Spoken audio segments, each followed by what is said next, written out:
A group of 4 pregnant first-time mothers are participating in a prenatal yoga class. They are all in their 3rd trimesters and are nearing delivery. At the end of today's yoga class, an experienced L&D nurse is coming to educate the class on what to expect for the intrapregnant experience. Each mother comes from a very unique cultural background, and each has concerns about what they want their birthing experience to unfold.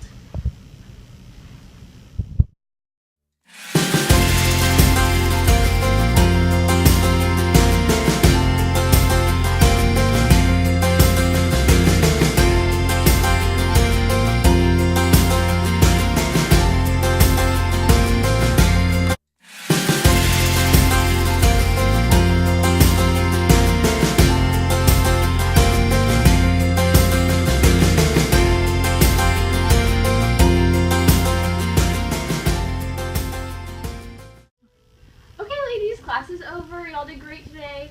But remember, we have a special speaker today, our very seasoned and experienced labor and delivery nurse is coming to talk to us. So hang tight. I'm going to go grab her, and we'll have a few minutes to ask her some questions about your deliveries. Yoga felt good. It's great today. I really feel it in my thunder. Okay, you can. What are you having? Having a boy. What are you having? I'm having a boy. Awesome. What are you having? I don't do that. How do you not know? I didn't get an ultrasound. How do you even know it's a baby? I just know.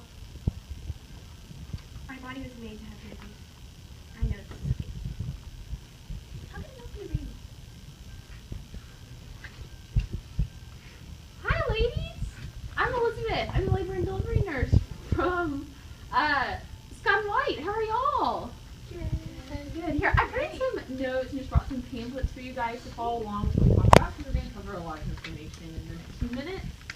Here you go. Good. I have so many questions. I'm really nervous about my delivery. Well, this doesn't really apply to me because I'm not going to the hospital.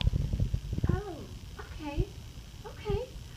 Well, I want to first talk to you guys about what's going to happen when you get to the hospital. So you're going to have a care team of 2 nurses. You're going to have a nurse for you and a nurse for baby. So you'll be taken out to the labor and delivery floor, admitted. You'll meet your nurses. Your physician will be called, or whichever physician is on call. And then as long as everything's going well, that's the only people that's going to be there when you have your baby.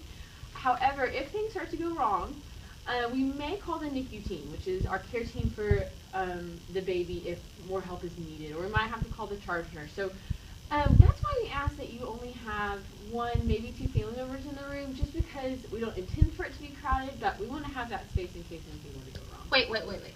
This is no bueno. I need all the women in my family to be present. Oh, and my Corndero. He needs to be present too.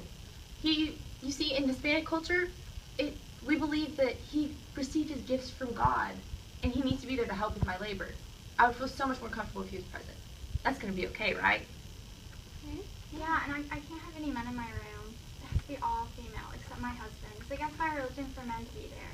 Gotcha. Okay, no panicking necessary. We'll make sure there's no students in your delivery. That'll make sure we have a couple more, a little bit more space for a few more bodies in the room, so we can have your spiritual person there. And we'll see who's scheduled that day, and so we'll make sure that only females are in your room. That sound good? Won't matter for me. I'm not going to the hospital. All right. Well, let's touch on the medications you can expect to receive when you're there. We're going to start an IV, and we're going to give you fluids to make sure you're well hydrated during labor. And then you can expect to potentially receive Pitocin. We give this to moms who labor, just needs a little bit of help progressing. And then you're going to get Pitocin after your delivery as well to decrease the risk of bleeding. Okay. So, pain management. Let's talk about that. I can't have any pain medication. I'm afraid it'll hurt my baby. Not to worry, all the pain medications given during labor are safe for the baby. A common one is fentanyl. It works quickly, but it has very low sedation risks. Another most common option is an epidural, which will allow you to have a pain-free birthing and laboring experience. It's a medication that we give into your spine. Okay, here's the deal. This doesn't apply to me. I'm not going to the hospital. Pain medication is dangerous for the baby, so why would I want to put my baby at risk? No matter what happens, I'm going to be at home, doing natural birth, with my doula by my side. I see. Well, have you ever heard of a birthing center? No? Okay. So a birthing center might be a great option for you. It allows for natural childbirth in a simulated home environment, so you can have everything you're looking for. However, if something went wrong, a healthcare team would be there at the bedside immediately. But even if you choose not to do that and you still want to have your baby at home, just be aware that transport to the hospital is a possibility. If things start to happen that can't be controlled at home, we're going to need to bring you into the hospital so that we can make sure that you and your baby are safe. Okay, I'll think about it. I just want to make sure that my mother and mother-in-law are in there, and there are also foods that I can't and cannot eat. My mother will have a traditional seaweed soup that will help replenish my body's heat from the delivery process and to restore my disturbance of my hot and cold.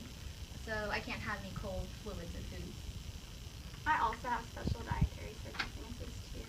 Can't have any pork, and all the meat has to be halal meat, which means it has to be slaughtered according to Islamic law. So I could have either seafood or kosher food. Will there be a selection available for me to choose from? Yes, we will talk to the dietary team. We'll make sure those needs are addressed. But also be aware that that won't be something that comes up until after you have the baby, because you're not going to be able to eat or drink anything while you're laboring. And we do that just in case there is a risk of needing a C-section. We don't have you eat or drink until after the baby is born.